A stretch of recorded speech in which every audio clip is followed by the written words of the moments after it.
नमस्कार। आज हम सब मिलकर हिंदी साहित्य के एक बहुत ही बड़े लेखक मुंशी प्रेमचंद जी की एक कहानी सुनेंगे और समझेंगे भी। ये एक ऐसी कहानी है जो सबके दिल को छू जाती है। कहानी का नाम है दो बैलों की कथा। और ये हैं मुंशी प्रेमचंद जी। वो मानते थे, जानते हैं कि कहानियां सिर्फ मनोरंजन के लिए नहीं होती। साहित्य मतलब कहानियां और कविताएं समाज को बदल सकती हैं। उनकी कहानियों में ना हमें हमेशा उस समय की सच्चाई दिखती थी, जैसे किसानों का क्या संघर्ष था, मजदूरों को कैसी कैसी तकलीफें होती थीं, और हाँ, भारत की आज़ादी की लड़ाई भी। तो चलिए एक नज़र डालते हैं कि आज हम इस कहानी के सफ़र में क्या क्या देखने वाले हैं। हम जानेंगे हीरा मोती की गहरी दोस्ती के बारे में। फिर देखेंगे कि उन्होंने गुलामी में कैसा संघर्ष किया, कैसे उन्होंने आज़ादी की ओर कदम बढ़ाए, और फिर घर वापसी की वो प्यारी सी खुशी। और आखिर में हम सब मिलकर समझेंगे कि इस कहानी का असली मतलब, इसका असली संदेश क्या है। तो शुरू करते हैं। देखिए, ये कहानी सिर्फ दो बैलों की नहीं है। नहीं, ये उससे कहीं ज्यादा गहरी है। एक तरफ तो ये कहानी हमें किसान और उनके जानवरों के बीच के प्यार भरे रिश्ते को दिखाती है, और दूसरी तरफ एक बहुत बहुत बड़ा संदेश भी देती है। और वो संदेश है आज़ादी के लिए लड़ने का। हाँ, ये कहानी ना एक तरह से भारत की आज़ादी की लड़ाई की भावना से जुड़ी हुई है। इसमें जो हीरा और मोती हैं, जिन्हें गुलामी बिल्कुल पसंद नहीं, वो असल में उन सभी भारतीयों की तरह हैं जो उस समय अंग्रेजों के जुल्म के खिलाफ अपनी आज़ादी के लिए लड़ रहे थे। तो चलिए अब मिलते हैं कहानी के हमारे दो हीरो से, हीरा और मोती, और देखते हैं कि उनकी दोस्ती का वो बंधन कितना मजबूत था। एक ऐसा बंधन जो कभी नहीं टूटता, जिसने उन्हें हर मुश्किल में एक साथ जोड़े रखा। प्रेमचंद जी ने ना बहुत ही खूबसूरत तरीके से उनकी दोस्ती के बारे में लिखा है। वो कहते हैं कि दोनों आमने सामने बैठे रहते थे और बिना कुछ बोले ही अपनी मूक भाषा में, मतलब खामोशी की भाषा में, बातें कर लेते थे। पता नहीं कैसे, पर एक दूसरे के मन की बात ऐसे समझ जाते थे मानो उनमें कोई जादुई शक्ति हो। तो ये मूक भाषा क्या है? ये है दिल की भाषा, जिसे समझने के लिए शब्दों की जरूरत ही नहीं होती। और वो गुप्त शक्ति, वो थी उनकी गहरी दोस्ती और प्यार की ताकत। उनका रिश्ता ना दोस्तों से भी बढ़कर था, सगे भाइयों जैसा। और पता है, जब उन्हें खेत में काम के लिए जोड़ा जाता था, तो दोनों यही कोशिश करते थे कि ज्यादा से ज्यादा बोझ मेरे कंधे पर आए, ताकि मेरे दोस्त को कम तकलीफ हो। ऐसा था उनका प्यार। लेकिन अब कहानी में एक मोड़ आता है। हीरा और मोती की मुश्किलें तब शुरू होती हैं जब उनका मालिक झूरी, जो उन्हें बहुत प्यार करता था, उन्हें अपने साले गया के घर भेज देता है। और बस यहीं से उनकी गुलामी और तकलीफों का सिलसिला शुरू हो जाता है। जरा यहाँ देखिए, दोनों घरों में जमीन आसमान का फर्क था। झूरी का घर, वो तो उनके लिए अपनी आजाद धरती जैसा था, जहाँ प्यार था, अच्छा खाना मिलता था, अपनापन था। और दूसरी तरफ गया का घर, वो गुलामी की निशानी था, जहाँ बस मार पड़ती थी, बेइज्जती होती थी और खाने को मिलता था सूखा भूसा। जरा सोचिए तो, उन पर क्या बीत रही होगी। उनका दिल बहुत भारी था। जिसे वो अपना घर समझते थे, वो आज उनसे दूर हो गया था। ये नया घर, नए लोग, सब कुछ पराया लग रहा था, बेगाने से।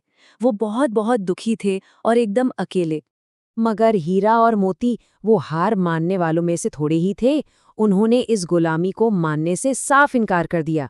पहले तो उन्होंने वहां खाना नहीं खाया, और फिर रात होते ही जोर लगाकर अपनी रस्सियां तोड़ डाली और सीधा भागकर वापस अपने मालिक झूरी के पास पहुंच गए।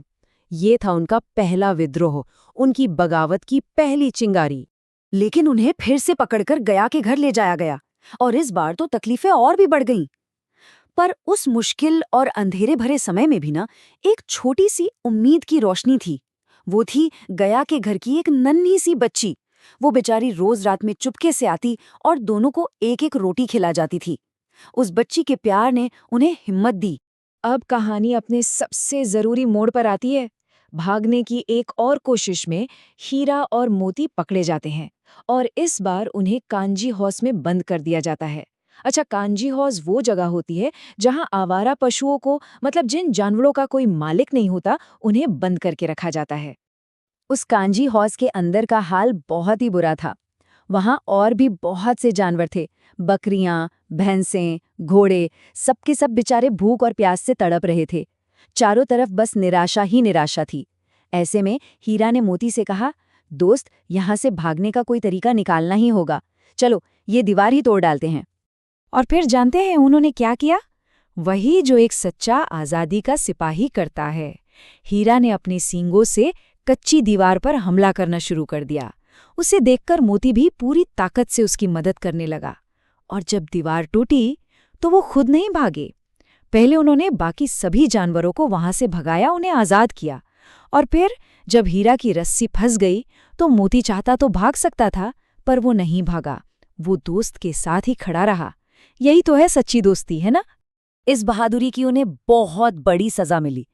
उन्हें बहुत मारा गया, कई दिनों तक भूखा प्यासा रखा गया। वो दोनों बेचारे बहुत ज्यादा कमजोर हो गए थे। और फिर उनकी नीलामी कर दी गई और उन्हें खरीदा एक कसाई ने। ये शायद उनकी जिंदगी का सबसे मुश्किल और सबसे अंधेरा वक्त था। लग रहा था कि अब सब कुछ खत्म हो गया। लेकिन कहानी यहाँ खत्म नहीं होती। रुकिए, अब वक्त है हमारे हीरो की जबरदस्त घर वापसी देखने का। कसाई उन्हें हाँकता हुआ ले जा रहा था कि अचानक दोनों को लगा, अरे ये रास्ता तो जाना पहचाना सा है। हाँ, ये तो वही रास्ता है जो हमारे घर जाता है। और बस ये सोचते ही मानो उनके अंदर एक बिजली सी दौड़ गई। सारी थकान, सारी कमजोरी, सब पल भर में गायब, और वो पूरी जान लगाकर भागने लगे। और वो भागे एक जीते हुए योद्धा की तरह, सीधा भागे और जाके रुके अपने मालिक झूरी के घर, अपनी जगह पर। पीछे पीछे कसाई भी आ गया, लेकिन इस बार मोती ने उसे छोड़ा नहीं।